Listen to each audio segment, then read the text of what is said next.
Assalamualaikum warahmatullahi ta'ala wabarakatuh. Seterusnya kita masih menjawab pertanyaan, banyak pertanyaan dari saudara-saudara kita. Di sini kita bercerita menurut pengalaman dan bukti yang dirasakan saya sendiri dan oleh banyak orang, berdasarkan asumsi yang kita dapatkan dari tenaga kesehatan, terutama dokter dan orang-orang yang memiliki kelebihan dari pengalaman penyakit yang dialami, dan pengakuan-pengakuan pasien-pasien yang pernah saya bantu dan orang-orang yang pernah melalui penyakit ini hingga menemukan titik kesembuhan yang baik. Menjawab pertanyaan bagaimana cara merawat dan mengatasi penyakit ambeien. Perlu kita ketahui, ambeien ada hitungan tahap. Dikatakan tahap 1, tahap 2, tahap 3. Tahap 3 ini sudah terlalu parah dia. Selalunya dalam waktu jangka panjang. Ya kan? Keluar sudah terlalu jauh, tidak bisa dimasukkan lagi, luka, urat darah luka, berbiji, kembang sudah pasti. Bahkan selalu setiap buang air mengeluarkan darah. Perlu kita perhatikan, kapan kita buang air besar mengeluarkan darah ada dua kategori. Satu, darah merah itu cair, itu darah dari ujung anus karena luka urat darah itu tadi yang bagian belakang. Yang kedua, bila mana kita dapati sewaktu kita BAB, darah yang keluar itu agak kental, hitam, artinya darah yang dihasilkan dari lambung atau usus 12. Jadi selalu kita dengar bila kita berobat, ya kan, dan siapapun, solusi terakhirnya bila sudah menemukan sampai tahap 3 seperti itu tadi, solusi terakhirnya adalah operasi. Operasi ambeien pasti dipotong lalu dijahit. Namun sebahagian kita pun mungkin mengerti bila dioperasi apa hasilnya. Nah, jadi kita kembali bagaimana cara merawat. Ini menurut pengalaman yang saya jalani, karena saya lebih daripada satu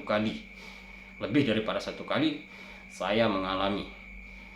Karena kesilapan dan kecerobohan dan ketidaktahuan saya untuk merawat.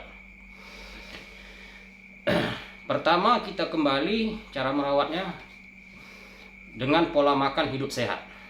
Pola makan hidup sehat dan minuman. Kita awali membahasnya dengan minum. Minum air putih harus cukup, ya kan, banyak minum air putih. Namun cara minum air putih sejauh mana yang saya dapati pengalaman dari dokter, ya kan, dan bidang kesehatan lainnya, dan saya sendiri melakukan hingga terbukti, ya kan, di antara manfaat dan efek samping minum air putih banyak. Perlu diketahui, kita membagikan waktu dengan 3 bahagian waktu. Pertama pagi, yang kedua siang, yang kedua siang, ketiga malam. Saya ulangi, 1 pagi, kedua siang, ketiga malam. Pagi banyak, siang kurang, malam sedikit minum air putih. Misalnya kalau pagi kita 3 liter, pagi tentunya jam 10, jam 11 ke bawah lah ya. Kalau udah jam 11 ke atas itu sudah siang. Pagi 3 liter, siang kasihlah 1,5 atau 2 liter, nah malamnya 1 liter begitu. Ya kan? Dengan cara minum bertahap beberapa waktu begitu sebelum kita tidur.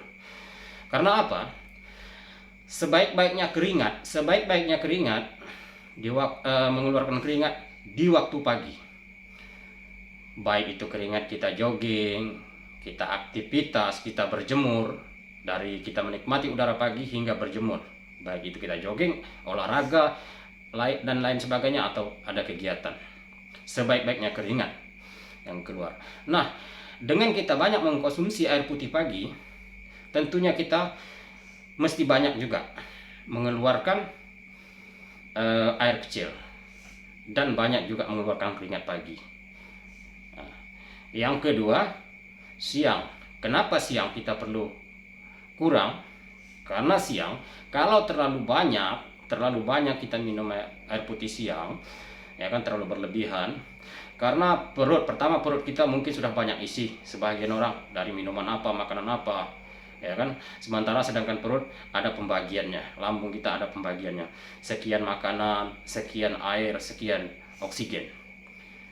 Nah, yang kedua, jika kita terlalu berlebihan juga, tidak seimbang dengan gerak kita minum air putih di waktu siang, bisa memicu keringat keluar yang berlebihan. Apalagi saudara-saudara yang bekerja di ruang terbuka dan peras tenaga. Satu contoh, kita lihat daripada pemain, misalnya pemain bola kaki, tenaga olahraga pemain bola kaki ini, kita lihat mereka berpicu, menguras tenaga, napas dan segala macam dalam waktu 1 jam, 30 menit, 1 jam, 1 jam setengah. Itu rasanya sudah tak terhitung lagi berapa banyak energi yang dikeluarkan, ya kan, baik itu dari tenaga fisiknya, dari sampai pernapasannya. Tetapi belum kita dapati yang betul-betul, ya, bukan seperti pemain bola yang tidak aktif, ya kan, yang hanya karena hobi, ya kan. Ini betul-betul pemain. Pasti kita dapati dari pemain nasional hingga pemain internasional, mereka minumnya hanya sedikit. Kenapa? Jika kita sudah capek menggunakan tenaga berlebihan dan napas, berlari, atau juga terlalu banyak duduk, kalau kita kerja duduk atau apakah, tentu kan sesak napas kita. Sesak napas. Nah, yang kedua, keringat juga keluar berlebihan, sedangkan kita minum sedikit, kita menguras tenaga dan pernapasan tadi, keringat sudah banyak keluar. Apalagi kalau kita minumnya banyak, tentu juga mengganggu. Terlalu berlebihan mengeluarkan keringat secara berterusan, tentu juga mengganggu kesehatan kita. Kalau malam kenapa harus sedikit, ya kan, tapi harus cukup, karena bisa mengganggu aktivitas tidur kita. Kadang-kadang baru mau terlelap, baru mau terlena, udah mau pipis, nanti baru mau baring, baru niat mau tidur, sudah mau pipis, nanti baru tertidur udah mau pipis. Kerapnya orang terganggu waktu tidur sangat mengganggu kesehatan, sudah dipastikan itu, ya. Jadi kita beranjak ke makanan, pola makan yang sehat.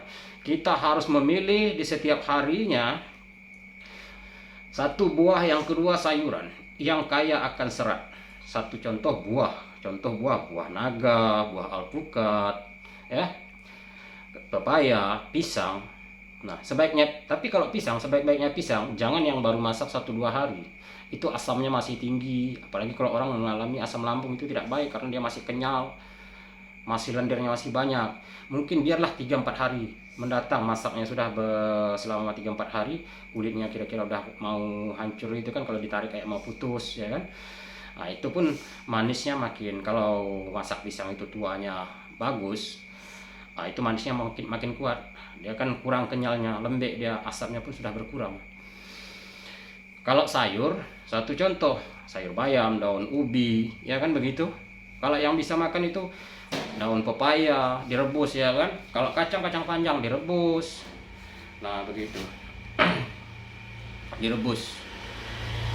Jadi gunanya, tujuan makan yang kaya serat untuk melembabkan dan melunakkan kotoran kita yang ada di dalam perut. Kapan lunak senantiasa menjelang dibuang esok harinya kita BAB, sudah pasti BAB kita lembab, tidak kering, ya kan, dan tidak keras. Sebab apa? Orang yang mengalami ambeien, oke, kita bercerita yang normal, yang sehat aja.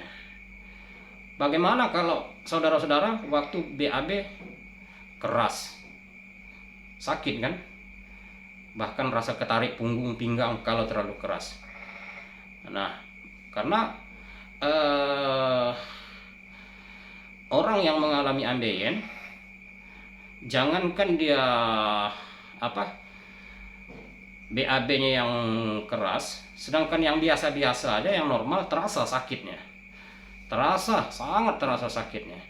Jadi apabila sudah keras, ya kan, susah mau keluar, kita BAB, lambat keluarnya, tentu kita mengandalkan napas. Kategorinya meneran, ya kan, menekan napas. Pasti ini dia mekar, dan makin kuat mekar, makin kuat gesekan, makin mengembang, makin keluar, dan terjadi luka. Jika sudah terjadi luka di bagian anus kita, urat darah itu sudah pasti makin parah lukanya. Ibarat luka, jumpa gesekan, bertambah parah luka. Ini yang dijaga. Nah, dengan kita mengkonsumsi buah seperti itu tadi, ya kan, air putih yang cukup normal, dan sayuran begitu tadi, jadi BAB kita lembek. Jadi kita kembali daripada konsumsi makanan, kita beranjak waktu BAB. Cara menjaganya, jangan dia kembang, jangan dia itu anus kembang. Kalau belum luka jangan sampai luka, kalau udah luka jangan makin parah, ya kan, jangan makin bengkak. Kalau sudah bengkak, dengan adanya BAB kita tidak keras, lembek, kita tidak perlu duduk mengangkang, tidak perlu kita meneran napas. Karena normalnya BAB kita tadi yang mau keluar, kita cukup duduk rileks. Misalnya ini kloset WC, nggak perlu kita duduk seperti biasa normal mengangkang. Mungkin kita bisa serong, mungkin kita bisa melintang dengan agak merapatkan paha, ya kan. Dengan duduk merapatkan paha, BAB kita lunak, hasrat kita mau buang air, makanan cukup di dalam, bisa keluar sendiri dengan cara tenang. Tidak perlu kita kusuk asah, ya kan, mengandalkan napas, mengandalkan gerakan pinggul mau buang air karena keras tadi, mengimbangi sakit. Jadi kapan kita tidak menekan napas, ya kan, tidak mengangkang duduk kita seperti orang normal yang belum mengalami ambeien, itu sudah mengantisipasi daripada kembang, bengkak, keluar, dan luka. Itu sudah pasti. Karena ini trik, ya kan, ini satu-satunya trik yang jitu. Saya sendiri pernah mengalami, dan berapa banyak orang. Yang ketiga, perlu diperhatikan, simak baik-baik. Yang ketiga, begini cara konsumsi makan pertama. Yang kedua, waktu buang air, waktu BAB tadi. Yang ketiga, triknya paling penting, itu kita waktu setelah buang air. Nah, setelah buang air tadi kita cebok. Setelah bersih kita cebok, ya kan, itu perlu kita masukkan. Karena dia keluar, walaupun belum keluar banyak, tahap pertama misalnya, belum tahap kedua, ketiga, tahap pertama dia sudah mulai kembang, itu sudah pasti keluar. Kalau kembang maknanya dia sudah mulai keluar, ya kan. Gunakan jari manis, jari kiri ya, jari manis, pelan-pelan kita kiri kanannya kita cek. Itu kadang-kadang dia seimbang keluarnya, ada yang nggak seimbang, ada yang lebih kuat keluarnya. Kita cari dengan kita menenangkan, rileks tubuh kita. Memang dia perih, sakit, dengan menenangkan napas kita agak teran napas sedikit biar dia agak makin mengembang. Baru kita sambut dengan jari manis kita. Jari manis kita tolak sambil narik napas. Nanti waktu lepaskan pelan-pelan, tarik sambil menjepit, berulang-ulang. Langkah terakhirnya, ya kan, kita menolak anus kita pas di tengah-tengah lubang anus. Tolak pelan-pelan sampai rasanya enak masuk, dia merapat. Baru di kemut ya, kemut. Kalau orang Sumatera, orang dia bilang kemut ya. Kita kayak menarik anus kita dengan menggunakan pernapasan dan otot perut. Pelan-pelan. Yang belum paham, yang belum bisa langsung melakukan, pelan-pelan praktekkan, kunci. Nah, baru setelah itu selesai kita cebok, cuci tangan, kita berdiri. Waktu berdiri jangan langsung ngangkang, berdiri pelan-pelan dengan menarik napas. Setelah berdiri dengan cara menarik napas, tegak lurus berdiri, tarik napas lagi, baru buang napas pelan-pelan, tapi jangan menekan waktu buang napas. silahkan berjalan. Lakukan. Ambeien akan sembuh dengan sendirinya. Yang luka, yang bengkak, yang kembang, yang keluar, dia akan masuk sendiri. Yang kembang dia akan masuk. Yang kembang dia akan mengecut. Yang luka dia akan sembuh. Yang keluar dia akan naik sendiri. Dengan melakukan, mengamalkan 3 trik ini, dijamin. Selamat mencoba. Selamat mencoba.